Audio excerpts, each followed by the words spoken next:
আপনারা জানেন আজকে দিল্লিতে প্রধানমন্ত্রী শেখ হাসিনা সারা পৃথিবীর সাংবাদিকদের উদ্দেশ্যে একটা বক্তব্য রেখেছেন। বক্তব্যটা ছিল ইংরেজিতে। আমি এখন সেই বক্তব্যটার বাংলা অনুবাদ আমি করেছি, আমি সেটা আপনাদের পড়ে শোনাচ্ছি। আমরা সরাসরি জননেত্রী শেখ হাসিনার বক্তব্যের বঙ্গানুবাদে চলে যাই বন্ধুরা। আমি পড়ছি। সম্মানিত সাংবাদিকবৃন্দ, foreign correspondents club of south এশিয়ার সদস্যবৃন্দ, সম্মানিত অতিথিবৃন্দ, বাংলাদেশের বন্ধুগণ, ভদ্র মহিলা ও ভদ্র মহোদয়গণ, আসসালামু আলাইকুম। আমাকে আপনাদের সামনে কথা বলার এই সুযোগ দেওয়ার জন্য foreign correspondents club of south এশিয়াকে ধন্যবাদ জানাই। বাংলাদেশের ঘটনাবলী যেসব সাংবাদিক গুরুত্ব ও সাহসের সঙ্গে অনুসরণ করে চলেছেন তাদেরও ধন্যবাদ জানাই। সত্য অনুসন্ধান করা সাংবাদিকতার দায়িত্ব, বিশেষ করে যখন ক্ষমতাসীনরা সত্য আড়াল করার চেষ্টা করে। ইতিহাসের কঠিন মুহূর্তে এই দায়িত্ব আরো বেশি গুরুত্বপূর্ণ হয়ে ওঠে।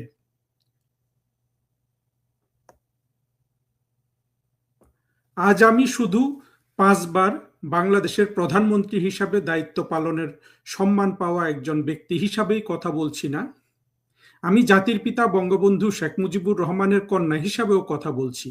আমি এমন একজন মানুষ হিসাবে কথা বলছি যিনি সারা জীবন বাংলাদেশের মানুষের সঙ্গে কাটিয়েছেন।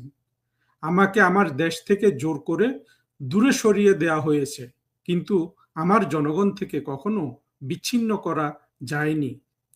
বর্তমান সংকট নিয়ে কথা বলার আগে আমি জাতির পিতা বঙ্গবন্ধু শেখ মুজিবুর রহমান, শহীদ জাতীয় নেতৃবৃন্দ এবং আমাদের মহান মুক্তিযুদ্ধের 30 লাখ শহীদের প্রতি গভীরতম শ্রদ্ধা জানাই। 1975 সালের 15ই আগস্ট যাদের হারিয়েছি,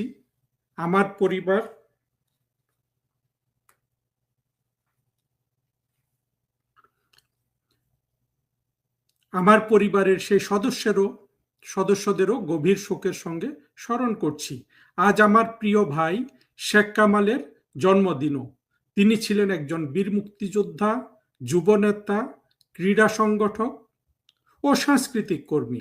তার জীবন বাংলাদেশের তরুণ প্রজন্মের সাহস, সৃজনশীলতা ও দেশপ্রেমের প্রতীক ছিল। আজ আমি তাকে গভীর ভালোবাসা, বেদনা ও গর্বের সঙ্গে স্মরণ করছি। গত 2 বছর ধরে আমি আমার প্রিয় বাংলাদেশের দুর্দশা দেখছি। আমি কথা বলেছি সেই সব মায়ের সঙ্গে যারা তাদের সন্তান হারিয়েছেন, সেই সব শ্রমিকের সঙ্গে যারা চাকরি হারিয়েছেন, সেই সব পরিবারের সঙ্গে যারা নিত্য প্রয়োজনীয় পণ্য কিনতে হিমশিম খাচ্ছেন, সেই সব নারীর সঙ্গে যারা অপমান ও ভয়ের মধ্যে বসবাস করছেন, এবং সেই সব তরুণের সঙ্গে যারা নিজেদের দেশের আর কোনো ভবিষ্যৎ দেখতে পাচ্ছেন না। আওয়ামী লীগের নেতাকর্মীদের আত্মগোপনে যেতে বাধ্য করা হয়েছে। ভয় ঢুকে পড়েছে ঘরে, কর্মস্থলে ও শিক্ষাঙ্গনে। এটি সেই বাংলাদেশ নয় যা আমরা গড়ে তুলেছিলাম। এটি সেই বাংলাদেশ নয় যার জন্য 1971 সালে 30 লাখ মানুষ জীবন উৎসর্গ করেছিলেন। আমি 2024 সালের জুলাই ও আগস্টের সত্য দিয়ে শুরু করতে চাই।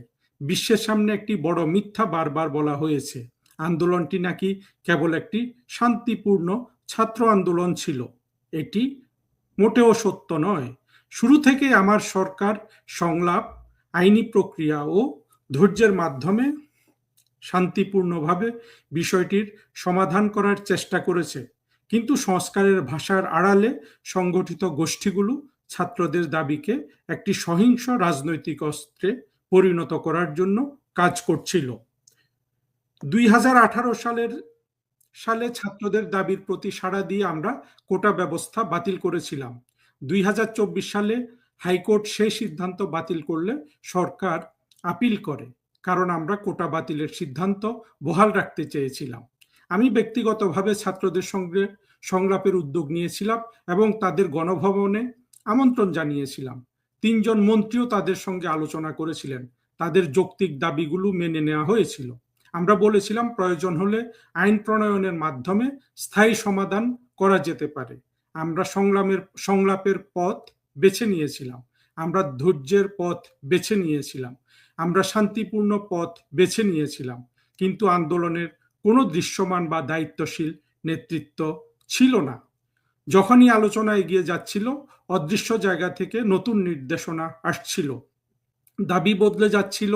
কোটা সংস্কার আন্দোলনকে আমার পদত্যাগের এক দফা দাবিতে পরিণত করা হলো, পরিকল্পিতভাবে মিথ্যা প্রচারণা চালানো হলো, প্রকৃত ছাত্রদের আবেগকে প্রভাবিত করা হয়েছিল, আর সংগঠিত গোষ্ঠীগুলো সহিংসতা ও সরকার পরিবর্তনের আড়াল হিসেবে তাদের আন্দোলনকে ব্যবহার করেছিল।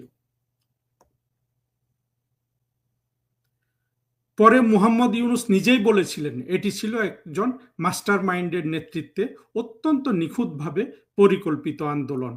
তার নিজের কথাই সত্য প্রকাশ করেছে।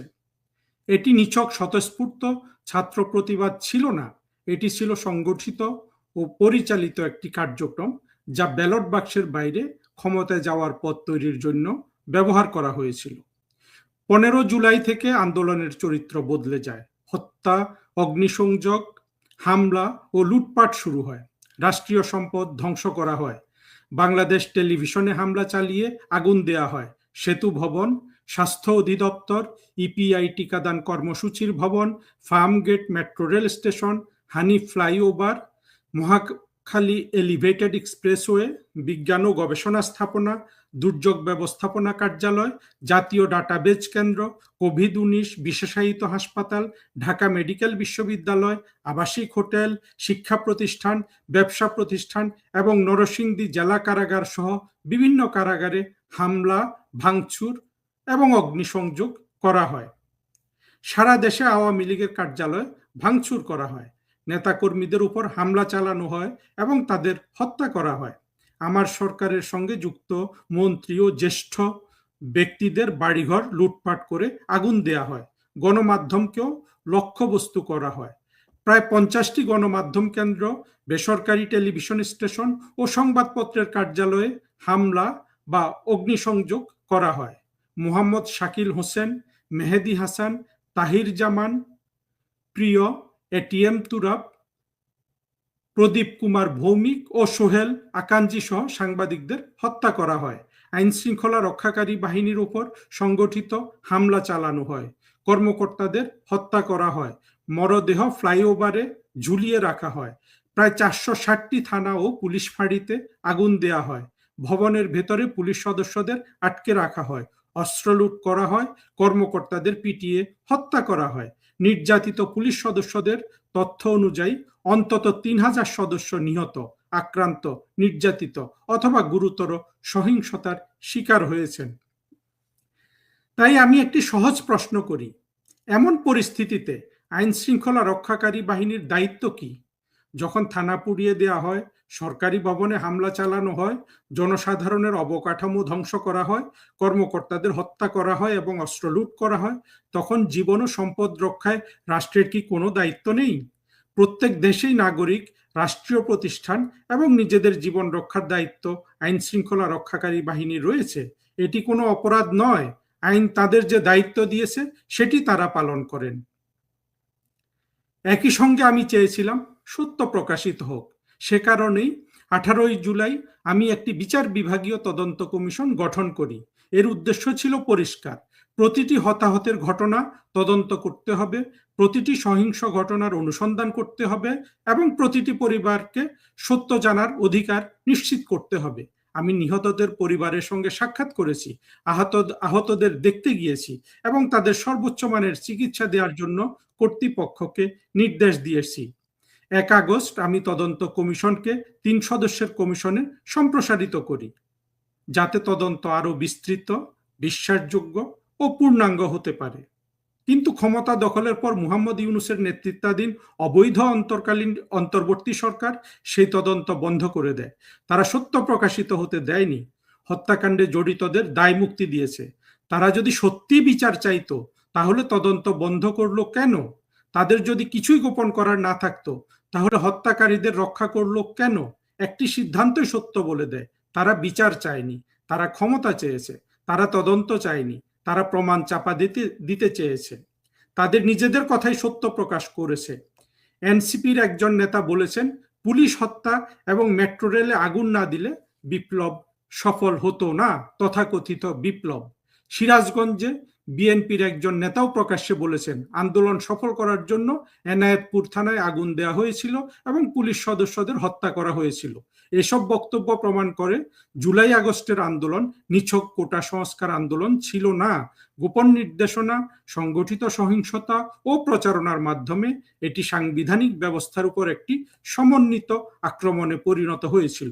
ষড়যন্ত্র 5 আগস্টে শেষ হয়নি। 5 আগস্টের পর সহিংসতা রাজনৈতিক নিপীড়নের অভিযানে পরিণত হয়। 16 জুলাই ঢাকা কলেজের ছাত্র ও ছাত্রলীগ কর্মী সবুজ আলীকে হত্যার মধ্য দিয়ে হত্যাকাণ্ড শুরু হয়েছিল, তা এখনো থামেনি।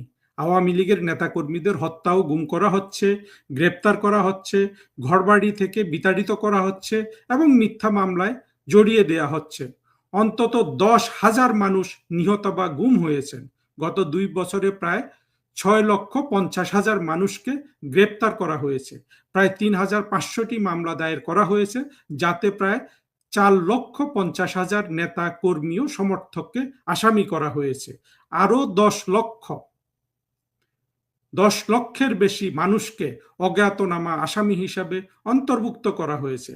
ছাত্রলীগ, যুবলীগ ও অন্যান্য সহযোগী সংগঠনের নারী কর্মীরা হেফাজতে নির্যাতন, অপমান ও লাঞ্ছনার শিকার হচ্ছেন।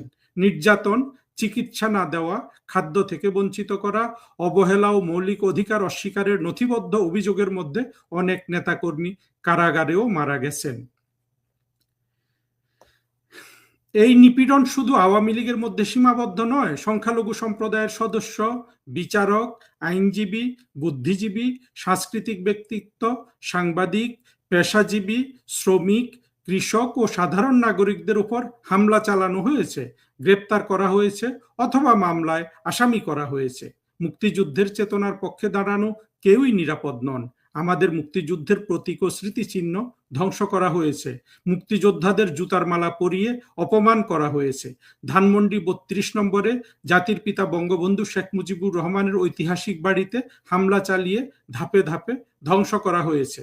এটি কোনো বিচ্ছিন্ন বা এলোমেলো সহিংসতা নয়, এটি বাংলাদেশ থেকে মুক্তিযুদ্ধের চেতনা মুছে ফেলার চেষ্টা। মুহাম্মদ ইউনূস নিজেই দেশের পূর্ববর্তী ইতিহাস মুছে দিতে রিসেট বাটন চাপার কথা বলেছেন। তারা মুক্তিযুদ্ধকে মুছে ফেলতে চায়, তারা বঙ্গবন্ধুকে মুছে ফেলতে চায়। যে ভিত্তির উপর বাংলাদেশ জন্ম নিয়েছিল তার বিপরীতে দেশটির ইতিহাস নতুন করে লিখতে চায়। দণ্ডিত যুদ্ধাপরাধীদের মুক্তি দেয়া হয়েছে, জঙ্গি ও শীর্ষ সন্ত্রাসীদের ছেড়ে দেয়া হয়েছে।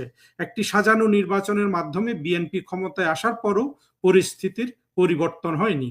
বাংলাদেশ এখনো ভয়, সন্ত্রাস, দমন-পীড়ন, অর্থনৈতিক দুরবস্থা ও গভীর নিরাপত্তাহীনতায় আচ্ছন্ন। এখন দেশের অবস্থা দেখুন। আমরা যে অগ্রগতি করেছিলাম তা ধ্বংস করা হচ্ছে এবং এর মূল্য দিচ্ছেন সাধারণ মানুষ। আওয়ামী লীগ সরকারের সময় জিডিপি প্রবৃদ্ধি ছিল 6.8%, তা কমে 2.2% নেমে এসেছে। শিল্প উৎপাদন ব্যাপকভাবে কমেছে। 75 বছরের ইতিহাসে প্রথমবারের মতো শিল্প খাতে ঋণাত্মক প্রবৃদ্ধি দেখা দিয়েছে। ব্যাংক খাতে খেলাপি ঋণ 13% থেকে বেড়ে 47% পৌঁছেছে বলে জানা গেছে। দারিদ্র্যের হার 18.60% থেকে বেড়ে 46.8% হয়েছে। বিনিয়োগ ঋণাত্মক হয়ে পড়েছে। কর্মসংস্থান সৃষ্টি ভেঙে পড়েছে। নতুন করে 2 কোটির বেশি মানুষ বেকার হয়েছেন। 500টির বেশি শিল্প কলকারখানা বন্ধ হয়ে গেছে। অর্ধেকের বেশি শিল্পোদ্যোক্তা ও ব্যবসায়ী কারাগারে অথবা আত্মগোপনে যেতে বাধ্য হয়েছেন। সরকার প্রতিদিন ব্যাংক থেকে 700 থেকে 900 কোটি টাকা ঋণ নিয়ে চলছে। প্রকল্প ব্যয় 50% থেকে 250% পর্যন্ত বাড়ানো হয়েছে। একই সঙ্গে জঙ্গিবাদ বাড়ছে, নারী ও শিশুরা নির্যাতন, ধর্ষণ ও অপমানের শিকার হচ্ছে, আর সাধারণ মানুষ নিজেদের জীবনেও আর নিরাপদ বোধ করছে না। চাঁদাবাজি, হত্যা ও অপহরণ দৈনন্দিন জীবনের নিয়মিত ঘটনায় পরিণত হয়েছে। এগুলো শুধু সংখ্যা বা বিচ্ছিন্ন ঘটনা নয়, প্রতিটি ঘটনার পেছনে রয়েছে একটি পরিবার, একজন শ্রমিক, একজন কৃষক, একজন ক্ষুদ্র ব্যবসায়ী, এমন একজন মা যিনি সন্তানের জন্য খাবার কিনতে পারেন না, এবং এমন একজন তরুণ যিনি আর কোনো আশা দেখতে পান না। তবে বাংলাদেশ কি অর্জন করেছিল সেটিও আমি আপনাদের স্মরণ করিয়ে দিতে চাই। মানুষের কল্যাণই সবসময় আমার রাজনীতির উদ্দেশ্য ছিল। জাতির পিতা বঙ্গবন্ধু শেখ মুজিবুর রহমান সেই আদর্শের জন্য জীবন দিয়েছেন, এবং আমি পূর্ণ অঙ্গীকার নিয়ে সেই আদর্শ ধারণ করেছি। আমাদের উন্নয়ন প্রকল্পগুলো লোক দেখানো প্রকল্প ছিল না, এগুলো ছিল জাতীয় সক্ষমতা গড়ে তোলার অংশ। আমাদের সামাজিক কর্মসূচিগুলো দান খয়রাত ছিল না, এগুলো ছিল মানবিক মর্যাদায় বিনিয়োগ। আমরা বাংলাদেশকে মাথা উঁচু করে দাঁড় করিয়েছিলাম। আমরা বাংলাদেশকে এশিয়ার উদীয়মান বাঘ হিসাবে পরিচিত করেছিলাম। প্রধানমন্ত্রী হিসাবে আমার 5 মেয়াদে আমরা দীর্ঘমেয়াদী পরিকল্পনা, সুষ্ঠু আর্থিক ব্যবস্থাপনা এবং শৃঙ্খলাপূর্ণ বাস্তবায়নের মাধ্যমে বাংলাদেশকে একটি শক্ত ভিত্তির উপর দাঁড় করিয়েছিলাম।